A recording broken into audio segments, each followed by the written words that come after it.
ನಮಸ್ಕಾರ. Film April box YouTube ಚಾನಲ್ಗೆ welcome. ನಾನು ನಿಮ್ಮ ಅರ್ಜುನ್. ಕಾಟೇರ ಮೂವಿ ನೋಡಿದೆ. ಮೂವಿ ರಿವ್ಯೂ ಹೇಳ್ತೀನಿ. ಹಂಗೆ ನಮ್ಮ ಚಾನಲ್ ಸಬ್ಸ್ಕ್ರೈಬ್ ಮಾಡಿ, ಹಂಗೆ ಬೆಲ್ ಹಾಕೊಂಡೆ. ಮೂವಿ ಚೆನ್ನಾಗಿ ಮಾತಾಡ್ಕೋರೆ, ಎಲ್ಲೂ ಬೇಜಾರಾಗಲ್ಲ, ಎಲ್ಲೂ ಡಿಸಪಾಯಿಂಟ್ ಆಗಲ್ಲ. ಆ ಮಟ್ಟಿಗೆ ಚೆನ್ನಾಗಿದೆ, ಆ ಮಟ್ಟಿಗೆ ಸ್ಕ್ರೀನ್ ಪ್ಲೇ ಇದೆ. ಮೀನಾಗಿ ಈ ಮೂವಿಲಿ ಮೈನ್ ಎಲೈಟ್ ಬಂದು ದರ್ಶನ್ ಸರ್ದು ಈ ಥರ ಪಿಕ್ಚರ್ ಬಂದು ಸುಮಾರು ವರ್ಷಗಳೇ ಆಗೋಗಿತ್ತು. ಈ ಥರ ಪಿಕ್ಚರ್ ಬಂದಿದ್ದು ಒಂಥರ ಹೊಸ ಪರ್ಸ್ಪೆಕ್ಟಿವ್ ಸಿಕ್ತು ನೋಡೋಕೆ ಆಡಿಯನ್ಸ್ಗೆ.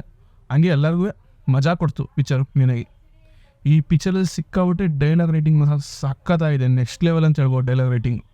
ಆಮೇಲೆ ಸಾಂಗ್ಸು ಎಲ್ಲೂ ಸಖತ್ತಾಗಿತ್ತು. ಕಾಮಿಡಿ ಎಲಿಮೆಂಟು ಒಂದೊಂದು ಚಿಕ್ಕ ಸೀನ್ ಬಂದಾಗ ಒಂಥರ ನಗು ತೋರಿಸ್ತು. ಮೇನಾಗಿ ಈ ಸ್ಟೋರಿ ಲೈನ್ ಬಂದು ಒಂಥರ ಯೂನಿಕ್ಕು ಎಲ್ಲ ಒಂಥರ ಮಿಕ್ಸಾಗಿ ಒಂದು ಸ್ಟೋರಿ ಬರುತ್ತಲ್ಲ, ಆ ಥರ ಸ್ಟೋರಿ ಬರ್ತು. ಮೇನಾಗಿ ರೈತರ ಬಗ್ಗೆ ಇತ್ತು, ಒಂದು ಲವ್ ಸ್ಟೋರಿ ಇತ್ತು, ಒಂದು ಊರ ಬಗ್ಗೆ ಇತ್ತು, ಒಂದು ಊರ ಜಾತ್ರೆ ಬಗ್ಗೆ ಇತ್ತು, ಯಾವ್ದ್ರ ಬಗ್ಗೆ ಇತ್ತು ಅನ್ನೋಕ್ಕಿಂತ ಮೂವಿ ಅಷ್ಟು ಮಟ್ಟಿಗೆ ಚೆನ್ನಾಗಿತ್ತು ಅಂತ ಹೇಳ್ಬೋದು.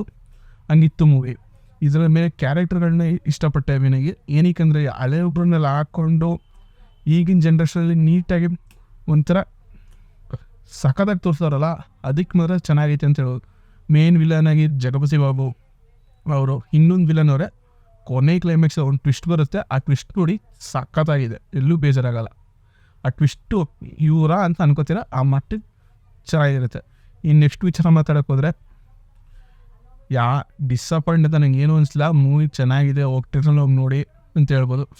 ಮೇನಾಗಿ ಮಾಲಾಶ್ರೀ ಮಗಳು ಹೀರೋಯಿನ್ ಆಗಿ ಆ್ಯಕ್ಟ್ ಮಾಡಿರೋದು, ಅವ್ರ ಆ್ಯಕ್ಟಿಂಗ್ ಚೆನ್ನಾಗಿದೆ, ಎಲ್ಲೂ ಬೇಜಾರಾಗಲ್ಲ. ತರುಣ್ ಸುಧಿ ಅವ್ರ ಡೈರೆಕ್ಷನ್ ಮಾತ್ರ ವಿಕ್ಟ್ರಿ ಅಂತ ಹೇಳ್ಬೋದು, ಆ ಮಟ್ಟಿಗೆ ಚೆನ್ನಾಗಿತ್ತು. ಏನಕ್ಕಂದರೆ ಅವ್ರ ಚೋಕಾ ಫಿಲಮಲ್ಲಿ, ಆಮೇಲೆ ರಾಬರ್ಟ್ ಅಲ್ಲಿ, ಇವಾಗ ಕಾಟೇರಾಲಿ ಎಲ್ಲ ಇಟ್ಟು ಕೊಡ್ತಿದೆ. ಆ ಮಟ್ಟಿಗೆ ಅವರು ಸ್ಟೋರಿನ ಬರೀತಾರೆ, ಸ್ಕ್ರೀನ್ ಪ್ಲೇನ ಆ ಮಟ್ಟಿಗೆ ತೆಗಿತಿದ್ದಾರೆ.